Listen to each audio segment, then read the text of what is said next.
Luyo sa mga aktibidad karong eleksyon, padayon ang pagpaningkamot sa mga ordinaryong Pilipino. Sama nining usa ka 70 anyos nga lolo sa Kidapawan City nga misalmot sa usa ka campaign rally aron ibida ang iyang ginama nga miniature bus. Ato siyang ila-ilahon pinaagi niining report. Daw hulagway sa tinuod nga bus ang makitang gibitbit niining usa ka lolo diyang mitambong sa usa ka campaign rally sa Kidapawan City, Cotabato adlaw Martes. Ang maong miniature bus sama sa disenyo sa bus sa usa ka bus company nga di aircon ug sa mga bangko niini makita ang hulagway sa ubang mga sikat nga personalidad.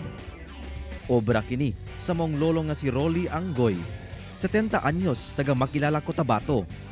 Matud niya, ginabaligya daw niya ang maong miniature bus sa lugar sa presyong 1,500 pesos.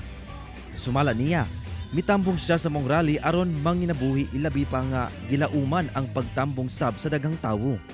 Ako lang pong kay portahan po. Kailangan kaligan yun. Maurabin yan mo. Sumala ni Lolo Rolly, 1980s pa kuno siya nagahimo og miniature bus. Gani, bitbit sab niya ang mga hulagway sa mga nahimo niyang mga bus ug ubang mga klase-klase sa mga truck kaniadto. Pinaagi sa pagtan-aw sa mga tinuod nga mga sakyanan, diha matud pa makakuha og ideya si Lolo Rolly sa himuon nga bus.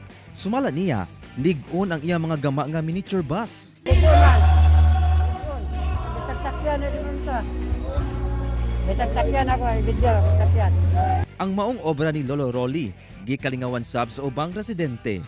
Guwapo ang kanyang masakyanan. Kauban si Gary Balantay ug Bong Vicencio, Efren Mamak. 1 Mindanao.